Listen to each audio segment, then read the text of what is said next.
Salut à tous et bienvenue pour cet essai de la nouvelle lampe de poche de chez Sofiane, la C8A. Sofiane nous présente un modèle C8 très connu, mais revisité dans certains détails. On va voir ça ensemble. Donc dans la boîte, on retrouve la lampe, donc une C8. Il n'y a pas de grosse surprise jusque là. Une C8 noire. On va trouver également un chargeur, chargeur qui est identique à ceux qu'on peut trouver notamment chez Torfire. J'ai pas d'autres idées, j'ai pas d'autres marques en tête, mais voilà, c'est un format très très standard avec son câble micro USB. Voilà, on va retrouver également une dragonne et puis des joints toriques de rechange, donc du très classique. Dans cette boîte, on va trouver également évidemment une petite notice. Donc là, on a la notice en allemand et la notice en anglais. On y apprend notamment que la lampe est donnée pour 1050 lumens. Donc on a un mode turbo entre guillemets de 1050 lumens sur le groupe 2, et on a un groupe 1 dans lequel on va retrouver un mode élevé, tout pareil, de 1747 lumens. C'est très précis. 1700 lumens sur une lampe de ce genre là, ça commence à être pas mal. On va voir comment Sofiane est parvenu à ce résultat. Petit tour du propriétaire. Donc il s'agit d'une C8. C'est un format qui est déjà assez ancien entre guillemets, qui est régulièrement revu par différents fabricants chinois avec des petites variantes. Donc là, Sofiane nous offre une version noir anodisé, satiné, pas mat mais satiné, avec un petit changement là au niveau du tube de batterie. On voit que la forme est plus soft. On n'a pas de molletage comme on a l'habitude de trouver, et le bouchon arrière, donc ça c'est très sympa. Au lieu d'avoir le bouton complètement enfoncé, on a deux petites ouvertures ici et là qui permettent de passer le pouce voilà, assez facilement. On a un marquage CE, je ne connais pas, je ne sais pas s'il est réellement fiable, mais en tout cas il est là, donc pour l'importation c'est sympa. Petit tour du propriétaire, on a une vitre en verre trempé ici qui n'est pas traitée anti-reflet. Sincèrement, c'est pas très grave. Ensuite, on va trouver un réflecteur. Un réflecteur lisse, au fond duquel on va trouver donc la LED XPL2. Donc c'est ce qui permet d'obtenir les 1700 lumens. C'est cette LED XPL2 de chez CR2E. Donc bien drivé, cette LED est capable de beaucoup de choses, du bon comme du moins bon, on verra tout à l'heure. On va retrouver des ailettes de refroidissement entre guillemets ici qui sont là pour l'esthétique principalement, le tube de batterie, le bouchon arrière, deux passages pour la dragonne, ce qui permet de ne pas gêner la position verticale comme ceci quand la dragonne est engagée. Et puis à l'intérieur, on va trouver la batterie de chez Sofiane. Attention les yeux, voilà. Donc ça fait un petit peu peur. Sincèrement, ça me rappelle les batteries Ultra Fire qu'on trouve partout, avec cette esthétique un peu vieillotte. Mais j'ai confiance parce que vu les résultats, de toute façon, ça ne peut pas être une vieille batterie Ultra Fire complètement bidon. Elle est donnée pour 3000 mAh. On verra si elle tient ses promesses. Mais a priori, pas de souci à se faire. Donc le bouchon, le tube peut se dévisser comme ceci. Le tout est très bien fini. On a des filetages qui sont carrés, qui sont propres. Et il y a un premier détail qui saute aux yeux ici. Je ne sais pas si on voit bien. Voilà. En fait, le ressort à l'avant, comme à l'arrière, donc driver et bouton, a été chanté. Donc ce ressort en fait qui assure le contact a été chanté avec un fil de cuivre. Donc ça c'est une procédure que beaucoup de modeurs font pour permettre d'avoir plus de courant. Donc quand un fabricant fait ça, généralement c'est qu'il sait ce qu'il fait. Et en réalité, effectivement, Sofiane sait ce qu'il fait, puisque leur driver est à base d'un FET, un MOSFET, qui permet d'avoir un courant assez balèze et donc d'obtenir les 1700 lumens de cette lampe. On va ouvrir la batterie ensemble parce que j'aime pas les batteries comme ça. Donc donc on l'ouvre directement pour voir ce qu'il y a derrière. Alors dessous on trouve un accu rose. Moi les accus roses ça me rappelle les Samsung 30Q tout simplement.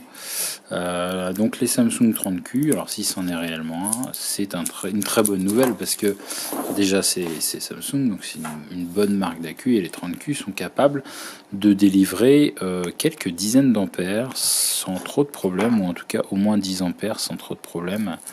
Voilà, donc je ne suis pas sûr que ce soit une Samsung. J'avance rien du tout. Mais en tout cas, ça a l'air d'être une batterie tout simplement revrappée.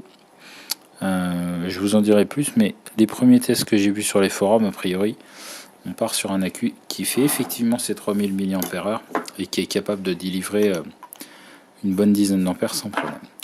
Bon, dans tous les cas, on n'est pas obligé de faire ça pour utiliser la lampe, mais bon, je trouvais ça plus sympa. L'utilisation, donc allumé, éteint, un demi-appui pour changer de mode. On a 3 modes, faible, moyen et fort. Je reprends la notice, je triche un peu. Cette notice, elle nous dit que faible, moyen, fort, ça donne 90 lumens, 595 lumens et 1747 lumens. Voilà, donc là on n'arrive plus à lire, c'est trop puissant. On a un groupe 2. Donc ce groupe 2, il est il est accessible grâce à une opération avec différents clics. Si on fait voilà, on fait 3 clics rapides, on arrive au deuxième groupe, le groupe chiant, avec un mode SOS, avec un mode Moonlight. Donc ça c'est cool, encore que sur une C8 c'est pas le plus utile. Donc Moonlight, faible, moyen, fort, mais là on n'a plus que 1000 lumens, donc on économise la batterie entre guillemets. Le super mode SOS, et on repart sur le mode Moonlight. Et si on fait un double clic, on a le super mode stroboscopique qui sert jamais à rien et qui a 2 fréquences. Voilà.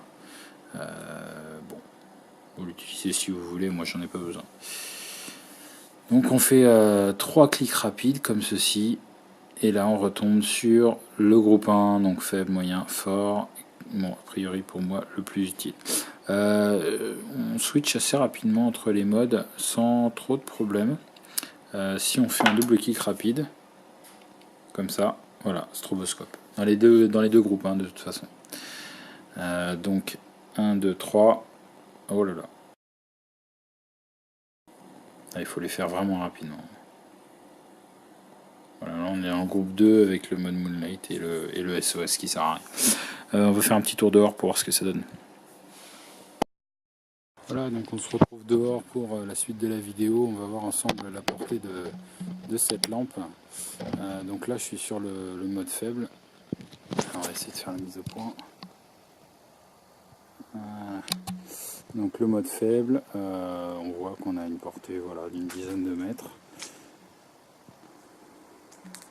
Ensuite le mode moyen, donc là ça commence à être sympa.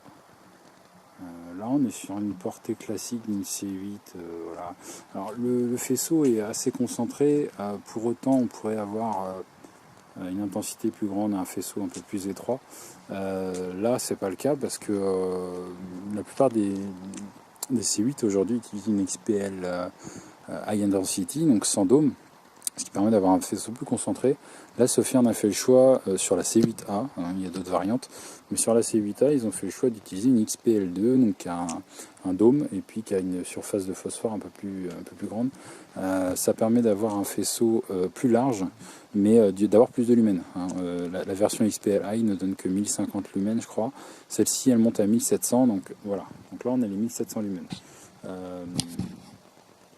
C'est utile. C'est-à-dire qu'on a un peu moins de portée, par contre on a quand même un paquet de lumens.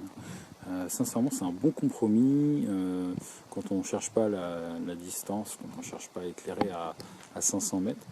Mais comme ici, à quelques dizaines de mètres, c'est pas mal. C'est pas mal, on a des lumens, on a une bonne concentration du faisceau, c'est un bon équilibre, tout simplement. Par contre, ce qu'on va pouvoir constater, je ne sais pas si on voit bien sur le mur, voilà, c'est qu'autour du faisceau central, on a un halo jaune.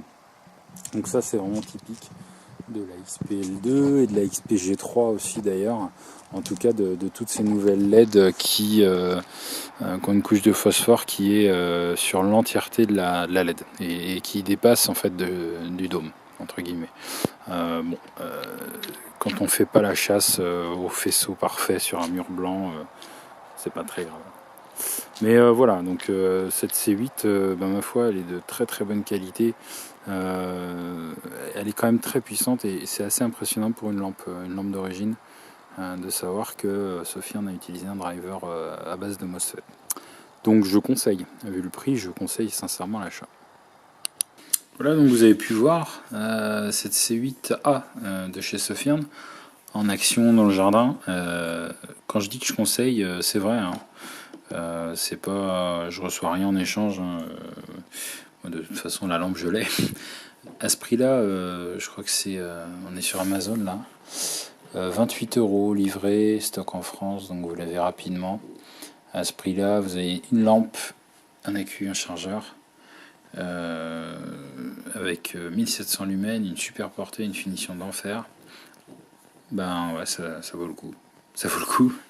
Achetez-la sur Amazon ou ailleurs. Si vous voulez payer un peu moins cher, vous allez sur AliExpress, vous attendez 3 semaines et vous avez la même chose. Allez, salut!